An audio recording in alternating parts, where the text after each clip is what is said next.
what I thought about Bitcoin when I heard about it the first time is probably what somebody in 1905 thought when they heard that someone in their neighborhood was playing with electricity. And then somebody's house burned down, and someone got shocked and they got electrocuted. I thought, it's kind of dangerous, but they're probably not going to let people keep doing that, or I don't know what'll happen. And then I switched back to whatever I was focused on. It was so when I heard about Bitcoin, it must have been 2011, 2012. It was very new, and it was one of 100 things. I was fascinated by the mobile revolution. I was interested in iPhones. I was interested in smartwatches. I was interested in everything Facebook was doing, everything Microsoft was doing, everything Google was doing, everything Amazon was doing, and also there was the Bitcoin thing happening. And they were all just flickering. But, in my personal investments, I didn't invest in Bitcoin. I invested in Apple and Amazon and Facebook and Google. And in my business life, I didn't really think I needed Bitcoin. It wasn't an institutional grade asset. I wouldn't have thought about that. And our business was about selling enterprise software in order to manage information, which was analytics. And that was it. I didn't really think about it again for about 8 more years or 7 more years. And the second time I thought about it was during a war. And so I said, why do people embrace new paradigms? Well, right? You need a near-death experience, a mortality experience. When I give you a diagnosis and I tell you, you're going to die of this disease, you all of a sudden go back to the internet, you start researching the disease, and if you find that there's some kind of experimental therapy, you read up about it, and maybe you get on a plane and you fly somewhere to do something about it because you have more to gain than to lose, and you're quite motivated. So in March of 2020, the pandemic struck. The world locked down. The world kind of turned upside down. All the offices were emptied. People started working from home. The monetary system went haywire. Interest rates went negative in large parts of the world. There were $18 trillion of negative yielding debt floating around. Like, how does money be negative yielding? And the interest rates in the U.S. were lowered to 0. And so I thought the cost of capital went to 0. I think that's like making time stop, or making, negative yielding money is like making water flow uphill. And I thought, okay, well, I'm in a world where time is flowing backwards, water is flowing uphill. You ever see those movies of all the people on the beach just before the tsunami hits, and there's a tidal wave coming, and it's all just fine, and the sun is shining, and everybody's having a good time, and then the water starts to recede, and it goes out half a mile. Then the entire world's about to turn upside down. You're about to get struck by a 50-foot or 100-foot wall of water, and you have to run for your life. And if you look at that and you say, there's something really profoundly wrong, but I can't keep on going business as usual. I really need to take urgent action. That's what I felt in March of 2020. And I think I wasn't the only person that felt it. A lot of people felt quite concerned, distraught. Our first thought was, what do we do about, our people, our employees and our customers, and then how do we run the business?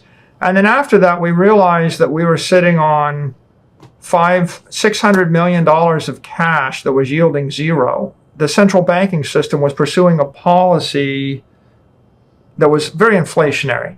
We were going to pump a lot of currency, a lot of dollars into the system, and it wouldn't be noticed immediately, but we were going to have inflation, if not hyperinflation.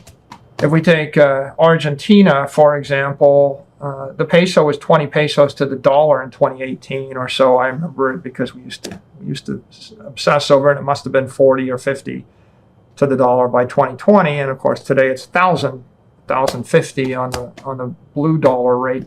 So I could see that there was going to be currency collapses all around the world, and I could even see the U.S. dollar collapsing or weakening.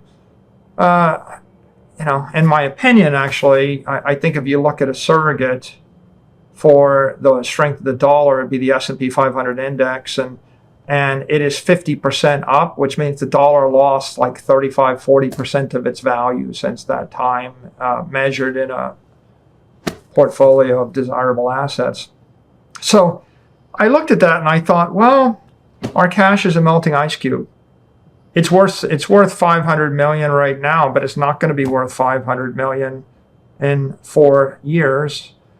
And our business is under stress. We're locked in our homes. And people are working via Zoom. It's hard to grow the business P&L, and it's hard to see the employees. So on one hand, my human capital, my people are going to be rated by the big tech companies like Amazon and Google and Microsoft. And it used to be that people like to come to the office and they like to work together, and they're not going to just quit and move across the country for a new job.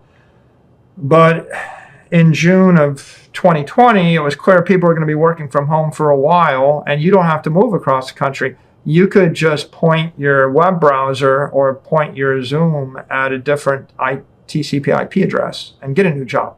So we started thinking, this is not good. We may lose all of our employees. And then we looked at all of our cash, and on one hand, our cash was earning 0% interest, but the S&P index rallied and stocks were hitting an all-time high, and it was pretty clear that financial assets were going up, and the cost of capital is like 12%. If the cost of capital is 12%, if I have to generate a 12% return on my capital, I'm generating a 0% return for the next 4 years. There's going to be a shareholder revolt.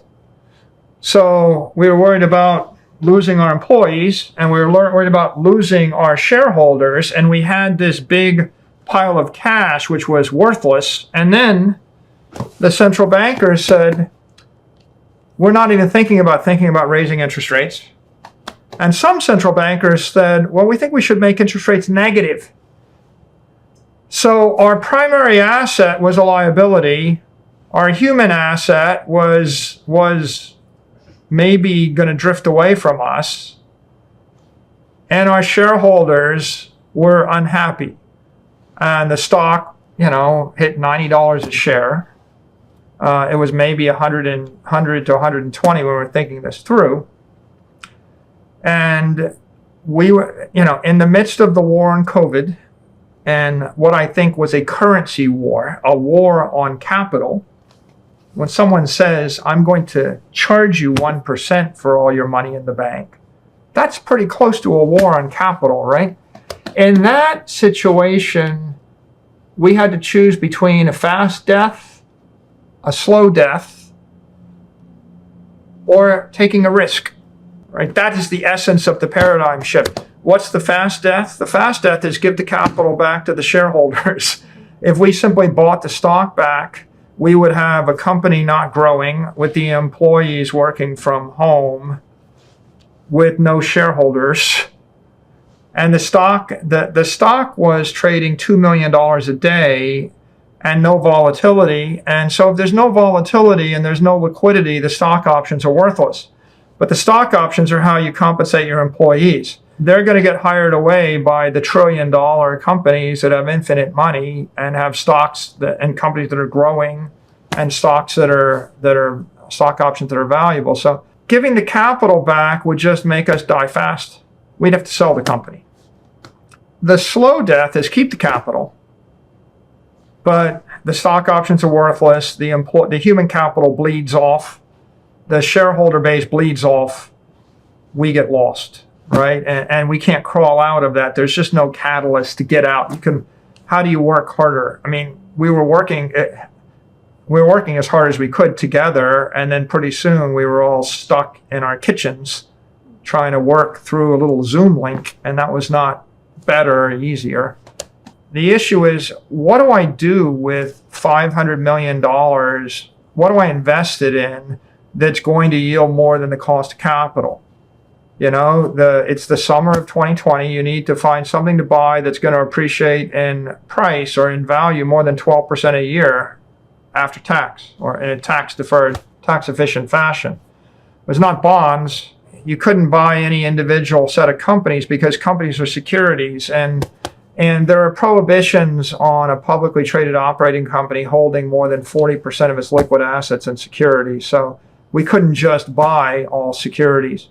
So then you got to buy commodities, but every commodity is generally inflationary. Buying silver or soybeans or petroleum or natural gas or timber, those aren't good stores of value because people keep making more commodities. The king of commodities is gold, but gold supply increases 2% a year. And so gold itself is not outperforming the S&P index. You can't, so that wouldn't work either. So then we started thinking, can we buy real estate? But how do you buy a liquid portfolio of $500 million worth of real estate? And the problem was real estate's valued based upon interest rates. So if interest rates go to zero, real estate values triple. And so the real estate values by the summer of 2020 were extremely high because the interest rate was extremely low. So then you start thinking, what's left? Art? How do I find a diversified portfolio of high quality art that's fairly valued? Not easy. We crossed all those things off the list and we thought, well, what if we could fix the defects of gold? What about digital gold? And that led us to crypto. And the idea of digital gold is, what if I actually could create 21 million gold coins, dematerialize them, move them at the speed of light, and then make it impossible for anybody to make any more of the gold coins? And what if I could move them on a computer? And I thought, well, that sounds like magic gold. But if God came down from heaven and said, look, I'm going to run the monetary system. I'm going to create 21 million holy coins. I'm going to store them in heaven. I'm going to let you decompose them infinitely. I'm going to let you telepathically move them between any two counterparties and make sure nobody cheats each other. And I promise to do the work for next to nothing forever. You would probably think that's okay. That's probably an upgrade to every existing deal you're going to get. But in the absence of a deity offering to do that for you, then the next best thing is, what if we actually created that system with cryptography and the internet and some semiconductor technology? And that, in essence, is what Satoshi did. Satoshi created a crypto network, which is like perfect pharmaceutical-grade gold. Satoshi called it a peer-to-peer electronic cash system. But what that meant was, I'm going to create 21 million crypto coins, make them subdividable by 100 million Satoshis, so 2.1 quadrillion Satoshis. I'm going to enforce the protocol with semiconductor technology called SHA-256 hashing. I'm going to let you do that hashing using a semiconductor chip. And then I'm going to distribute that Bitcoin system on a node and give it to anybody on Earth and make it open and free. And so that system became a form of crypto gold. We were looking around for something to replace our dollars with. What is our treasury asset? And by process of elimination, everything else was overpriced or defective, or not acceptable from a regulatory point of view because they're securities and not commodities. So we found the one thing that might work, and you have to go through this analysis. Well, there's 10,000 copies. What's the winner? Well, Bitcoin was the winner of the 10,000 copies. Was it banned? No, it looked like it wasn't going to be banned because the IRS had designated it as property in 2014. And then the last part is that it had been hacked. And Satoshi has 1 million coins. It was worth $10 billion at the time we were looking. Today it's worth $60 billion. And no one can they can't hack it to get those 1 million coins in that wallet. And I figured, if no one's figured out how to steal $10 billion hiding in plain sight, then it must be pretty hard to hack. And once we determined all that, we embarked on our Bitcoin journey.